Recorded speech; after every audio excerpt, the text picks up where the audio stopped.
का चौथा हिस्सा। जिस वक्त मुझे होश आया तो मैं माँ की मैयत के करीब पड़ा हुआ था। मैं फौरन उठ खड़ा हुआ। माँ की मैयत देखकर एक बार फिर मेरे चेहरे पर गम और उदासी फैल गई। रो रो कर हलकान हो चुका था। फिर सोचा हिम्मत से काम लेना होगा। भाइयों के होने के बावजूद मैं बिल्कुल अकेला हो चुका था। माँ के कफन दफन और तदफीन का इंतजाम भी करना था। सबसे पहले घर से निकलकर अपने दोस्त नूरुल अमीन के घर पहुंचा और उसे अपनी माँ के मरने की इतला दी। उसने बेख्तियार आगे बढ़कर मुझे सीने से लगा लिया। काफी देर तक रोता रहा और तसल्ली दी, हिम्मत बंधाई। नूरुल अमीन ने मेरा बड़ा साथ दिया। नूरुल अमीन के अलावा मोहल्ले के लोगों ने भी बड़ी मदद की। मेरी माँ मनो मिट्टी तले जा सोई। नूरुल अमीन अपने घर से खाना और नाश्ता वगैरह मुझे पहुंचाता रहा। माँ को मरे हुए एक हफ्ता गुजर चुका था। घर अकेला और सुनसान काट खाने का दौर था। कब तक नूरुल अमीन के टुकड़ों पर पड़ता। एक दिन मैंने उसे सहूलत से मना कर दिया कि नूरुल अमीन मुझे खाना और नाश्ता मत दिया करो यार, मुझे अच्छा नहीं लगता। कहने लगा अरे ये क्या बात है, दोस्त भी कहते हो और साथ ये भी कहते हो कि अच्छा नहीं लगता। तुम्हारे ऊपर बुरे हालात हैं, अगर मैं तुम्हारे काम नहीं आऊंगा तो कौन आएगा। नूरुल अमीन के हालात भी कुछ बहुत ज्यादा अच्छे नहीं थे, लेकिन दिल का बहुत शहंशाह था। न जाने क्यों मुझे अच्छा नहीं लगा था कि मैं उसे रोज तकलीफ दूं। मैं माँ को याद कर करके रोता रहता। इसी तरह गम और उदासी में न जाने कितने रोज बीत गए। एक दिन अचानक लेटे लेटे मेरा जहन सबाहत खानम की तरफ चला गया। उसकी अजीब नागहानी मौत के बारे में सोचने लगा और सबाहत खानम के साथ ही फिर मेरा ध्यान उस हमजाद के नुस्खे वाली किताब की तरफ चला गया। जाहिर अब रोजगार का भी मसला था।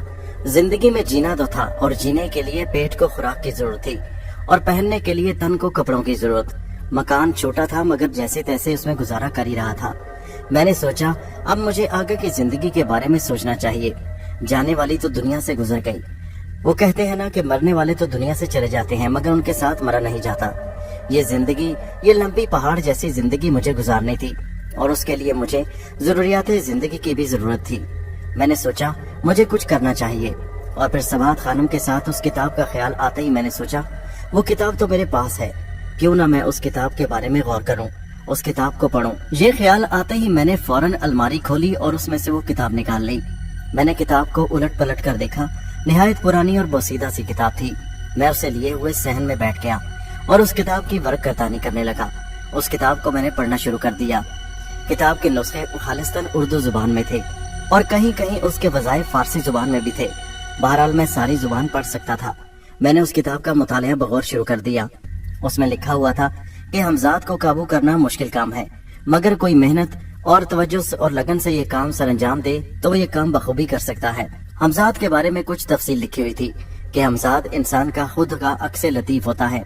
वो बेपनाह कुव्वतों का मालिक होता है और जो उसे काबू कर लेता है उसके काम चुटकी बजाकर कर देता है। एक 40 दिन के लंबे चिल्ले के बारे में भी दर्ज था कि कोई भी इंसान अगर उस चिल्ले को पूरा कर ले और उसकी शराइत पूरी कर दे तो हमजाद उसके काबू में आ सकता है। मैं सोचने लगा मेरे वालिद साहब ने शायद ये काम किया था, इसीलिए लोग कहते हैं कि तुम्हारे वालिद साहब के पास हमजाद जैसी ताकत थी। जब मैंने काफी देर तक उस किताब का मुतालिया किया तो मेरे जहन ने ये नतीजा निकाला कि ये काफी मुश्किल काम है और मेरे जैसे इंसान के लिए ये काम कोई आसान नहीं। ये सोचकर मैंने दोबारा किताब को बंद किया और उसे अलमारी में उसी तरह रख दिया। अलमारी बंद करके मैं यूं ही पलटा, मुझे दरवाजे पर दस्तक की आवाज सुनाई दी। ये कौन हो सकता है? फौरन मेरे जहन में नूरुल अमीन का नाम आया। यही सोचता हुआ मैं दरवाजे की तरफ बढ़ा। जब दरवाजा खोला तो सामने एक अजनबी औरत को जो नकाब लिए हुए खड़ी थी देखकर हैरान रह गया। उसने अपने दुपट्टे को अपने चेहरे पर इस तरह डाल रखा था जैसे वो एक नकाब हो। उसने अपना चेहरा छुपा रखा था। जी फरमाइए। मैंने उसकी तरफ बगौर देखते हुए पहचानने की कोशिश की। उसने नजरें उठाकर मेरी तरफ देखा और कहने लगी, जी वो मुझे आपकी मदद की जरूरत है। मैं हैरान होकर बोला, मेरी मदद की? मगर किस लिए? आप हैं कौन और मैं आपकी क्या मदद कर सकता हूँ? मैंने उसकी तरफ देखकर कहा, वो मेरे शौहर की तबीयत बहुत खराब है, खुदा के लिए जरा चलिए उन्हें देखिए, उन्हें क्या हो गया। उसने घबराए हुए लहजे में कहा। मगर मैंने कुछ कहना चाहा तो वो फौरन बोली, अगर मगर को छोड़िए, खुदा के लिए मेरे साथ जल्दी चलिए। ये कहकर वो पलटी तो मैं उसके पीछे चल पड़ा। हमारी गली के नुक्कड़ में एक छोटा सा मकान था। वो उस मकान की तरफ बढ़ी। मकान पर पहुंची तो दरवाजा खुला हुआ था। वो तेज तेज कदमों से मकान के अंदर दाखिल हो गई। चारों नाचार मैं भी उसके पीछे चल पड़ा। मकान के छोटे से सहन के इख्तिताम पर सामने खुला हुआ कमरा नजर आ रहा था। वो उस कमरे में दाखिल हुई तो मैं भी उसके पीछे पीछे दाखिल हो गया।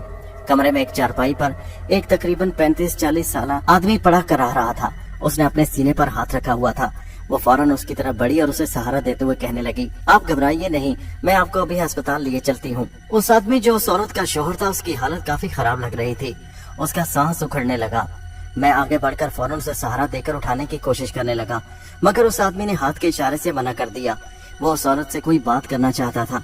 वो उखड़े उखड़े सांसों में उसे मुखातिब करने लगा। उस आदमी की हालत बहुत सख्त नाजुक लग रही थी। उस औरत ने जब उस आदमी की हालत खराब देखी तो उसने ज़ारों की तरह रोना शुरू कर दिया। वो अपने खामन की तरफ वालेहाना नजरों से देख रही थी, मगर बेबस नजर आ रही थी।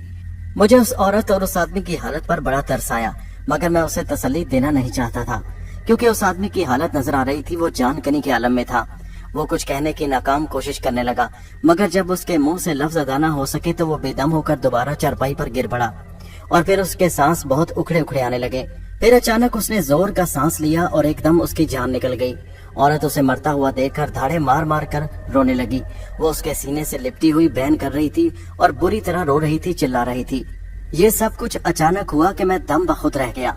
मुझे समझ नहीं आ रहा था मैं क्या करूं, आगे बढ़कर उस औरत को तसल्ली दूं या क्या करूं। कुछ देर मैं खड़ा सोचता रहा। वो औरत धाड़े मार मार कर रो रही थी और उसकी कान फाड़ देने वाली चीखें सुनकर मेरा दिल दहला जा रहा था। मैं फौरन मुड़ा, बाहर निकला और बाहर निकलकर मैंने साथ हमसायों का दरवाजा खटखटाया। अंदर से एक आदमी निकला। मैंने उन्हें बताया कि आपके साथ वाले घर में एक शख्स की मौत हो गई है, उसकी बीवी अकेली है, बराए करम आइए कुछ मदद फरमाइए। उस आदमी ने मेरी बात सुनकर फौरन अपने घर से अपनी बीवी को बुलाया और वो दोनों मेरे साथ दौड़े हुए इस मकान में दाखिल हुए।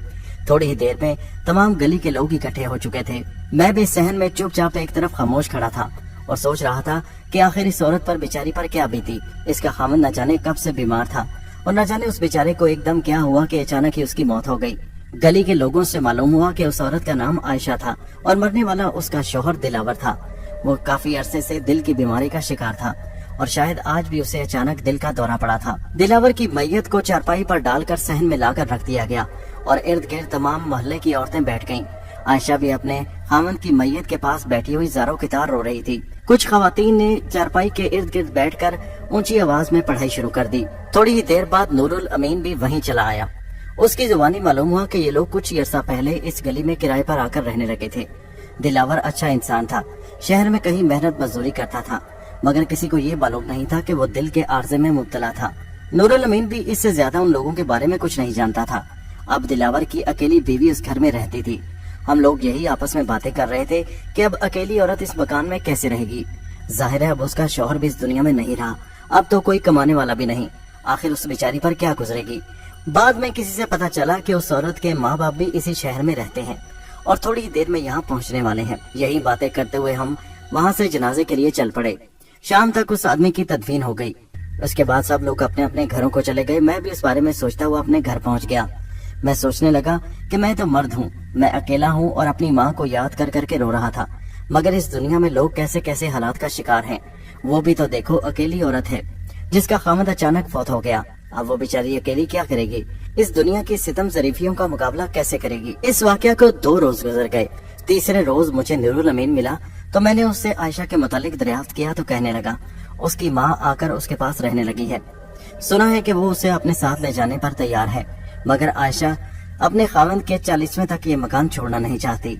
इसका मतलब है कि वो मजीद 40 दिन यहाँ रुकेगी। इसके बाद वो इस मोहल्ले से हमेशा के लिए चली जाएगी।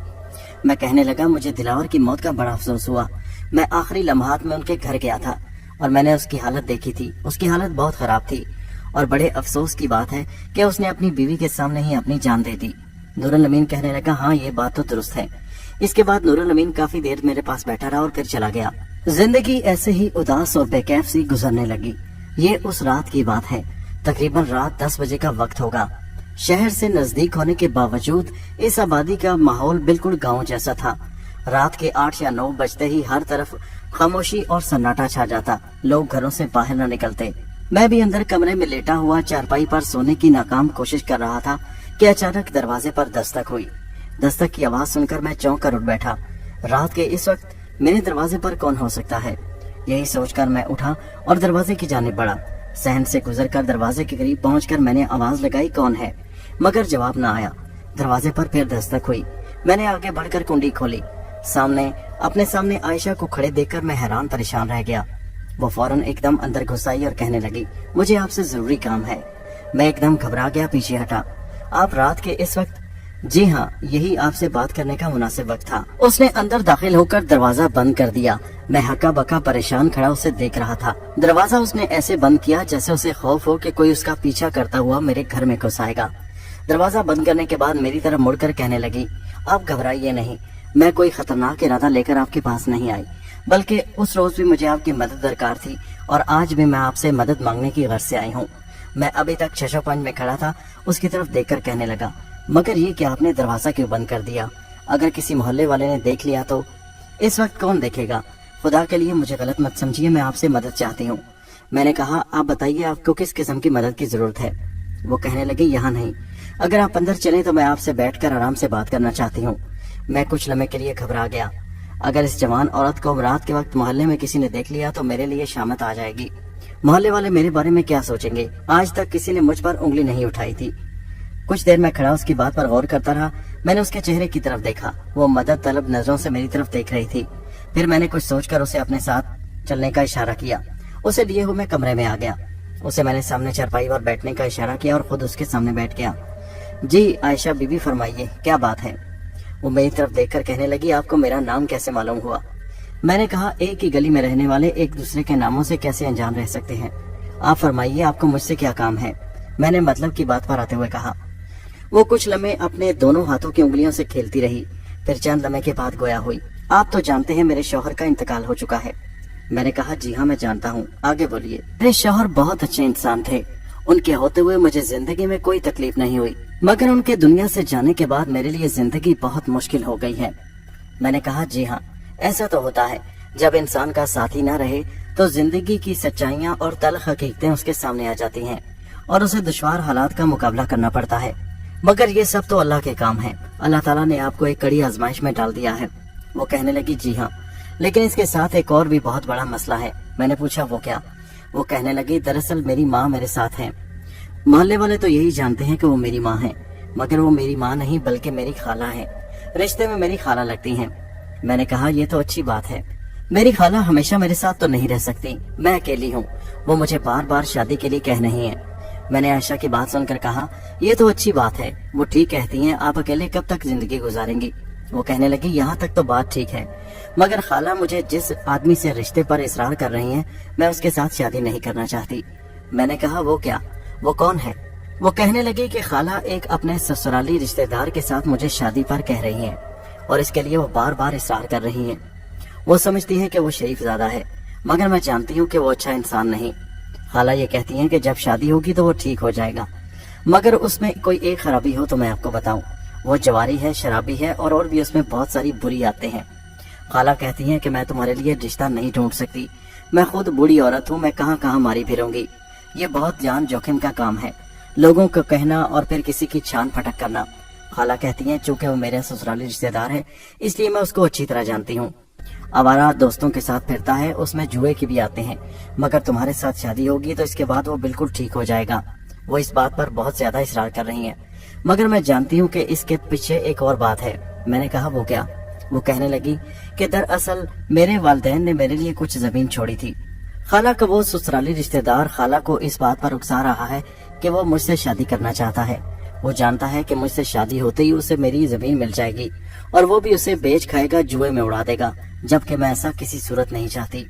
मैं खाला से कई बार इनकार कर चुकी हूँ, लेकिन खाला बार बार मुझे इसरार कर रही हैं और वो कहती हैं कि इसके अलावा भी तुम्हारे सामने तो कोई और ऐसा रिश्ता नहीं, कोई और ऐसा आदमी नहीं जिससे तुम शादी कर सको, इसलिए बेहतर है कि अपनी जिंदगी का जीवन साथी उसे ही चुन लो।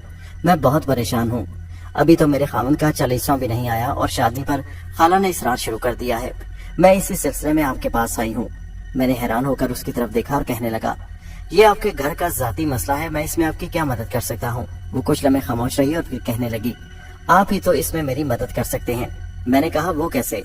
वो कहने लगी, जाहिर है अगर मुझे कोई और मुनासिब शख्स रिश्ते के लिए मिल जाए तो फिर खाला मुझे उस आदमी से रिश्ते पर इसरार नहीं करेंगी। आप नहीं जानते रमजान कितना बुरा इंसान है, उसकी बुराई मैं क्या बयान करूं? जुआ तो दूर की बात, उसमें और भी बहुत सारी बुराइयां हैं। मैंने सुना है कि वो मार पीट से भी गुरेज नहीं करता, जरा सरा सी बात पर अपनी बहन और माँ को पीटने दौड़ता है। मैं उससे किसी सूरत शादी नहीं करना चाहती।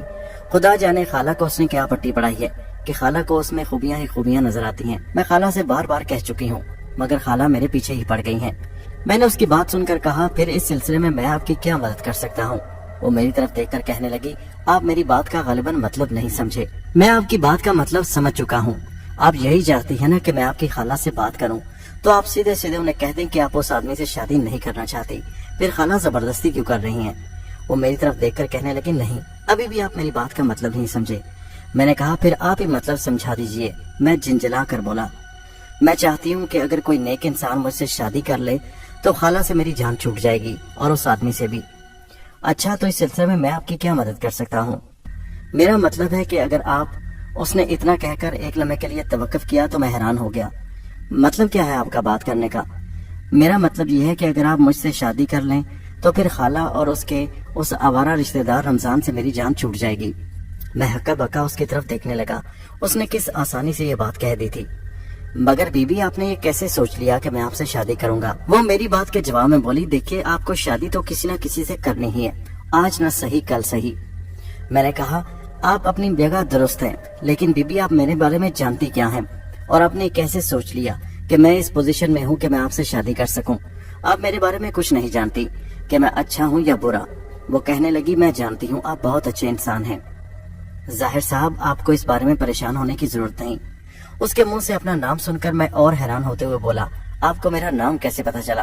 وہ کہنے لگی آپ ہی نے تو فرمایا تھا کہ ایک ہی محلے میں رہتے ہوئے ہم ایک دوسرے سے انجان کیسے رہ سکتے ہیں، تو دیکھیے مجھے بھی آپ کا نام معلوم ہو گیا۔ میں بڑی خاموش اور گہری نظروں سے اس کا جائزہ لینے لگا۔ وہ بڑی عجیب سی عورت تھی لیکن اب میرے سامنے کھلتی چلی جا رہی تھی۔ اس کی بھول بھلیاں اور پہیلیاں بوجھنے میں مجھے کافی دقت پیش آ رہی تھی، لیکن اب وہ کھلی کتاب کی طرح میرے سامنے تھی۔ اس کے شوہر کا انتقال ہو چکا تھا اور اسے اس کے رشتہ دار یعنی اس کی خالہ اور اس کے سسرالی رشتہ دار تنگ کر رہے تھے اور وہ ان سے جان چھڑانا چاہتی تھی، اور وہ چاہتی تھی کہ وہ اپنے پسند کے کسی آدمی سے شادی کر لے، اور اسی سلسلے میں اس کی نظر انتخاب مجھ پر آ کر ٹھہری تھی۔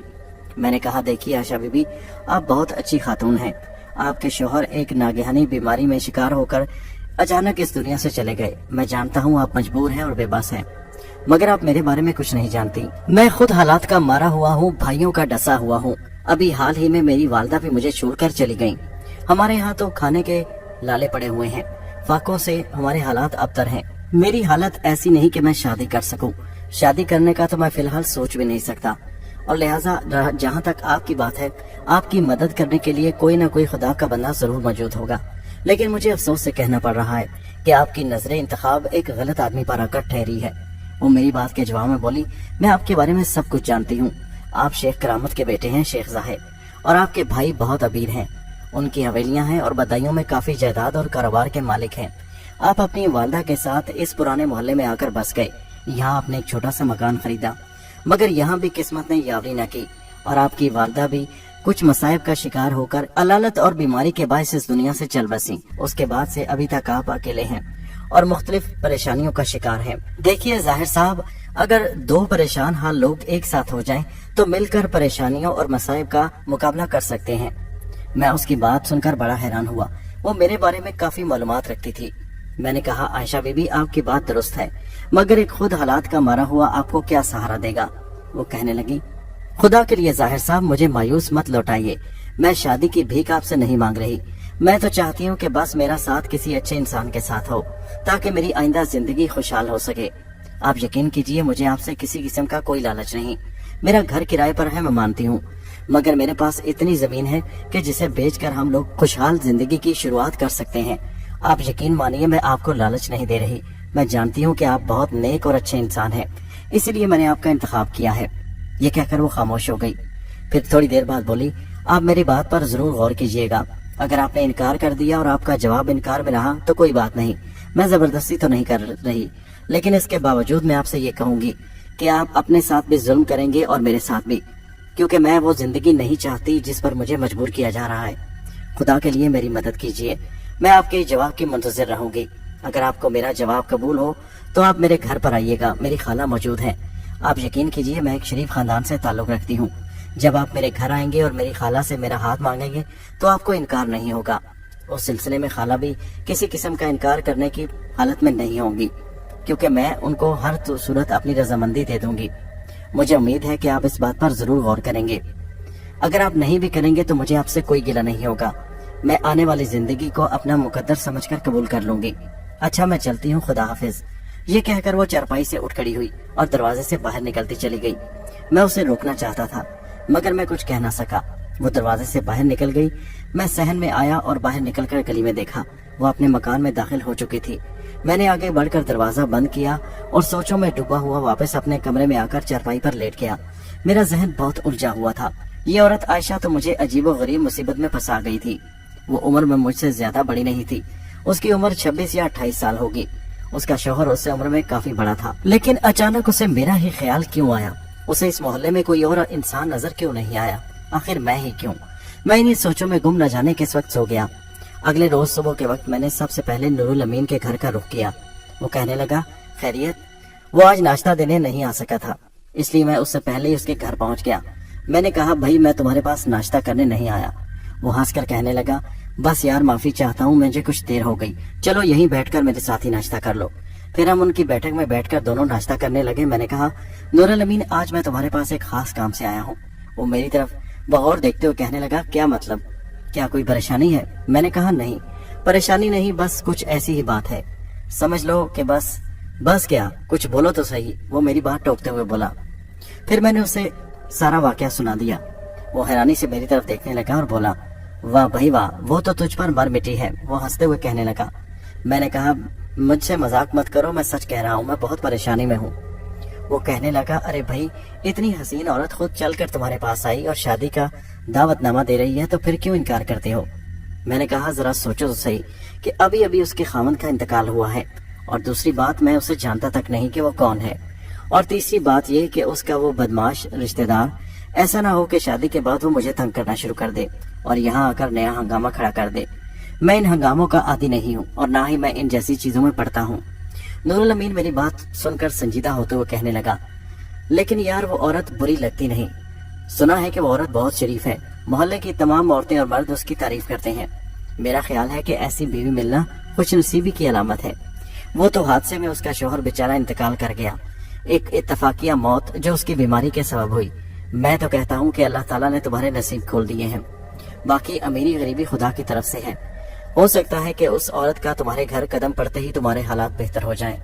उसकी ये बात मेरे दिल को लगी। मैंने कहा, नूरुल अमीन मैं खुद फाकियों से गुजारा कर रहा हूँ, कभी तुम्हारे पास तो कभी कहीं। मैं उसे लाकर उसके मुकद्दर क्या अच्छे करूंगा? ऐसा ना हो कि वो भी बेचारी मेरे घर आकर मजीद परेशानियों का शिकार हो जाए। नूरुल अमीन कहने लगा, नहीं मेरी बात मानो, ये खुदा की तरफ से तुम्हारे लिए कोई इशारा है। मुझे लगता है कि उस औरत के तुम्हारे घर आते ही तुम्हारे मुकद्दर भी खुल जाएंगे। मेरा मशवरा है, मैं उसे जितनी हद तक जानता हूँ, मैं तो ये कहता हूँ कि तुम उससे शादी कर लो। नूरुल अमीन ये कहकर उठकर चला गया। थोड़ी देर बाद दोबारा वापस आया और फिर बैठकर वही बात शुरू कर दी। मैं काफी देर उससे इस मामले में बहस मुबाहिसा करता रहा। मेरा इसरार था कि मुझे शादी नहीं करनी चाहिए क्योंकि मेरे हालात इजाजत नहीं देते, जबकि नूरुल अमीन कहता था कि तुम शादी कर लो, तुम्हारे मुकद्दर हालात बदल जाएंगे। खैर इसी बहस को लाहासिल करार देते हुए मैं उठकर वापस अपने घर आ गया। उससे अगले रोज भी नूरुल अमीन मेरे पास आया और मुझे समझाने लगा।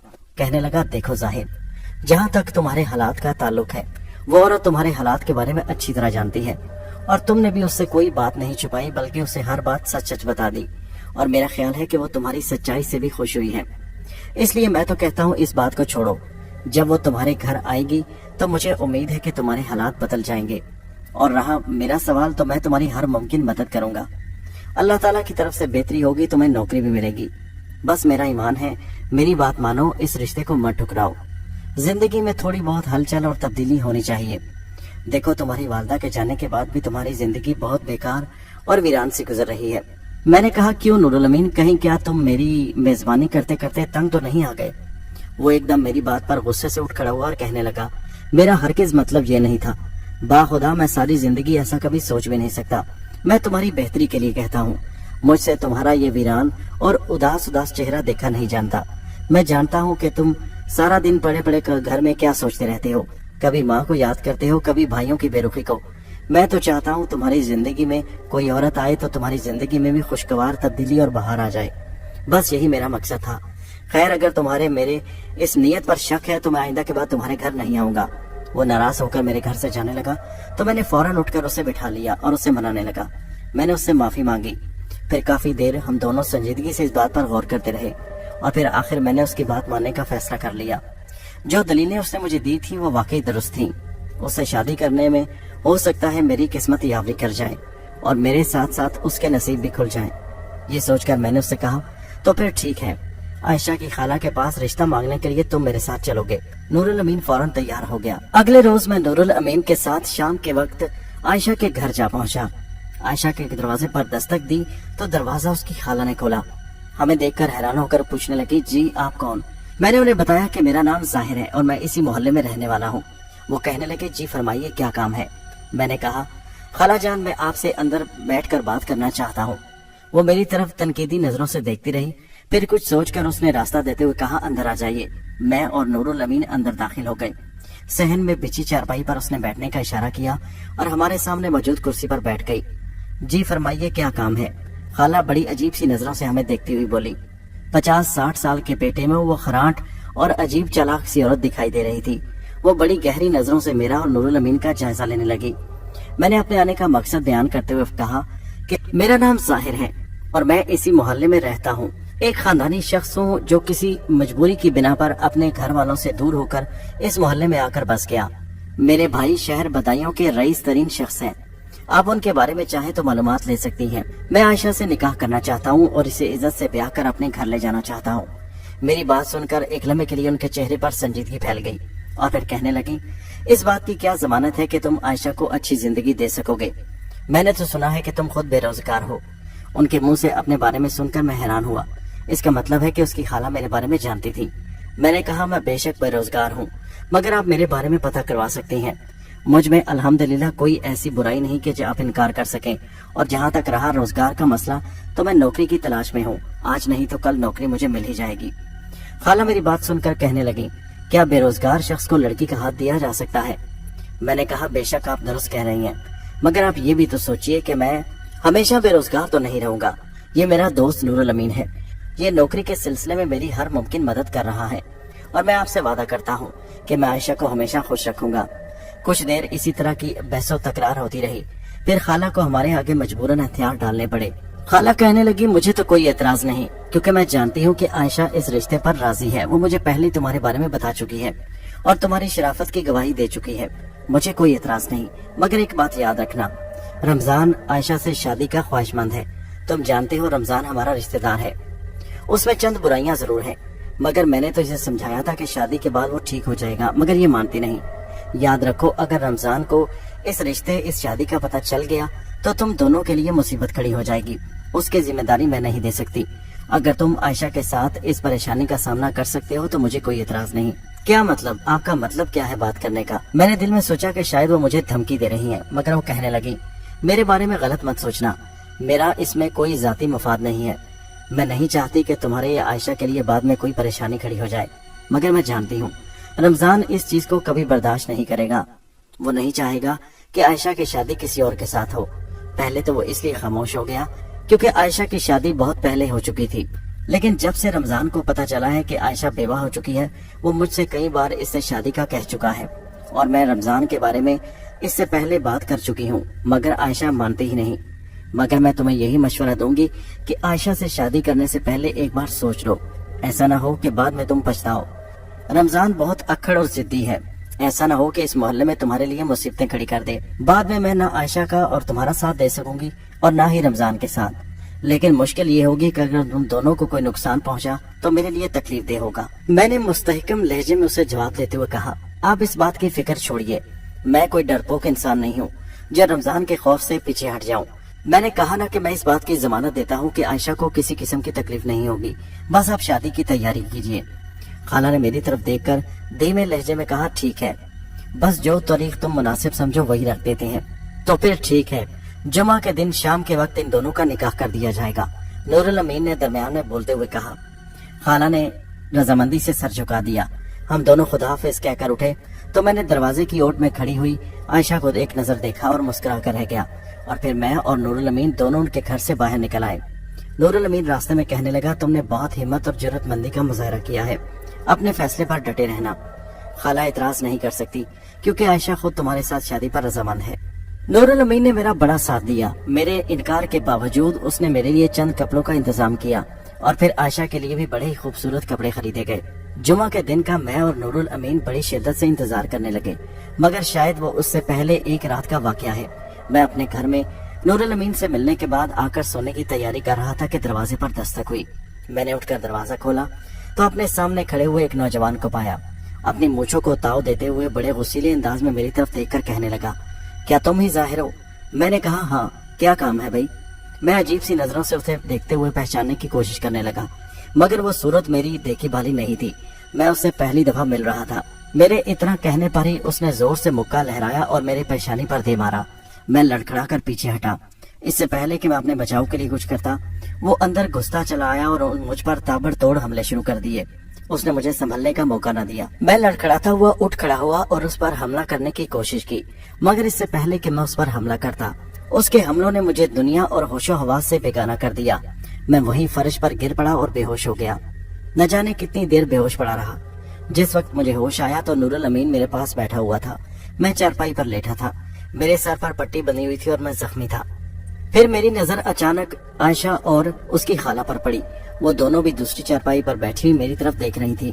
मुझे होश में आता देखकर आयशा एक मर्तबा उठ खड़ी हुई और मेरे करीब आकर बोली, अरे आपको होश आ गया, शुक्र है खुदा का कि आप ठीक हैं। मैं जानती थी कि वो बदबख्त आप पर जरूर हमला करेगा। खाला भी उठ खड़ी और कहने लगी, मैं माफी चाहती हूँ जाहिर, मैंने कहा था ना कि वो बहुत अक्खड़ और जिद्दी है। उसने तुम पर हमला कर दिया। उसे किसी न किसी तरीके से ये पता चल गया कि तुम्हारी और आयशा की शादी होने जा रही है, इसलिए उसे बर्दाश्त न हो सका। वो तो शुक्र है कि तुम्हारी जान बच गई। मैं तो कहती हूँ अब भी इस इरादे से बाज आ जाओ। खाला की बात सुनकर मैं उन्हें देखते हुए धीमे लहजे में बोला, हमारे इरादे से हमें कोई रोक नहीं सकता। आप फिक्र मत करें, मैं ठीक हूँ और कल तक इंशाल्लाह मैं बिल्कुल ठीक होऊंगा। मेरा और आयशा का निकाह अपने वक्त पर होगा। कुछ देर वो दोनों बैठी रहीं, उसके बाद वो वहाँ से चली गयी। नूरुल अमीन कहने लगा, जाहिर मुझे लगता है तुम्हारी हालत कुछ बेहतर है, मगर फिर भी मैं कहूँगा अगर तुम समझो तो निकाह को कुछ वक्त के लिए मुलतवी कर दो। मैंने उठकर बैठने की कोशिश की तो नूरुल अमीन ने आगे बढ़कर मुझे पीछे से सहारा दिया और मुझे चारपाई पर बिठा दिया। मैंने कहा, देखो नूरुल अमीन, निकाह अपने वक्त पर होगा, मैं उससे डरने वाला नहीं। उसने बेख्याली में मुझ पर हमला कर दिया था। मैं ज़हनी तौर पर तैयार नहीं था, ना ही मैंने पहले उसे कभी देखा था। उसने मेरे घर आकर अचानक मुझ पर हमला किया और मुझे जख्मी किया, लेकिन खुदा का शुक्र है कि मैं ठीक हूँ और कल निकाह अपने वक्त पर होगा। नूरुल अमीन कुछ देर मेरे पास बैठा रहा और फिर चला गया। उसने शाम में आने का वादा किया। मेरे पास कुछ फल और दवाइयाँ वो रख गया था। अगले रोज नूरुल अमीन मेरे पास आया तो मेरी हालत कदरे बेहतर थी। सर पर बदस्तूर पट्टी बंधी हुई थी। नूरुल अमीन कहने लगा, क्या आज निकाह के लिए तैयार हो? मैंने कहा, हाँ, निकाह अपने वक्त पर होगा और मैं हर किस्म के हालात का मुकाबला करने के लिए तैयार हूँ। शाम के वक्त नूरुल अमीन मोहल्ले से चंद मोअज़्ज़िज़ अफराद को साथ ले आया और फिर मैं तैयार होकर आयशा के घर की तरफ चल पड़ा। हम सब उनके घर पहुंचे और उसके बाद खाला ने हमारा इस्तकबाल किया। वहां पर चंद रस्मी दुआया तकरीब के बाद बाकायदा निकाह का एहतमाम हुआ और मेरा और आयशा का निकाह पढ़ा दिया गया। इस अरसा के दौरान मैं इसी शशोपंज में और इसी परेशानी में था कि शायद कहीं वो बदबख्त दोबारा आकर हमला न कर दे और इस तकरीब और निकाह के अमल को तय भाला कर दे, मगर खुदा का शुक्र है ऐसा कुछ नहीं हुआ। आयशा का और मेरा निकाह हो गया और उसके बाद मैंने उनसे दरख्वास्त की कि आयशा की मेरे साथ ही रुखसती कर दी जाए। कल हम छोटी सी एक वलीमे की तकरीब करेंगे जिसका एहतमाम भी नूरुल अमीन ने किया था। मेरी तो इतनी हैसियत नहीं थी कि मैं निकाह भी कर सकता या वलीमे का एहतमाम करता। मैं इसीलिए परेशान था कि नूरुल अमीन ने मुझे इस काम के लिए तैयार तो कर दिया है, मगर मेरी माली हैसियत इतनी मजबूत नहीं। आयशा को अपने घर लाकर मैं क्या करूँगा? क्या उसे भी अपने साथ फाकों पर मजबूर करूँगा या दूसरी तरफ रमजान के हमलों का कैसे सामना करूँगा? अगर वो बेख्याली में मुझ पर हमला करता है और मुझे जान से मारने की कोशिश करता है तो क्या होगा? ये दोनों परेशानियां मेरे जहन में थी और ये मुसीबतें मुंह खोले मेरे सामने खड़ी थी। एक तरफ अपनी और आयशा की हिफाजत और दूसरी तरफ फाका कशी से बचने की तरकीबात। खुद अकेला था तो फाके भी मंजूर थे। अगर नूरुल अमीन ना भी होता तो इधर उधर जाकर कहीं न कहीं अपना वक्त गुजार लेता, मगर अब तो आयशा की जिम्मेदारी भी मेरे सर पर थी और अब मुझे जरूर कुछ न कुछ करना था। आयशा मेरी बीवी बन चुकी थी। उसे अपनी जिंदगी में खुशगवार हवा के झोंके की तरह महसूस कर रहा था। शायद अब अल्लाह ताला मेरी तकदीर बदल दे। इस घर में औरत के कदम पड़ते ही मेरी तकदीर का सितारा चमक उठे और मैं भी अपने भाइयों की तरह अमीर हो जाऊं, अपने भाइयों की तरह खुशहाल जिंदगी गुजार सकूं। हो सकता है नूरुल अमीन की ये कोशिश मेरी जिंदगी में रंग भर दे। यही सोचता हुआ मैं आयशा की तरफ बढ़ा, जो कमरे में मेरा इंतजार कर रही थी। दोस्तों, ये कहानी जारी है। इसका अगला हिस्सा नेक्स्ट वीडियो में मुलाहिजा कीजिए।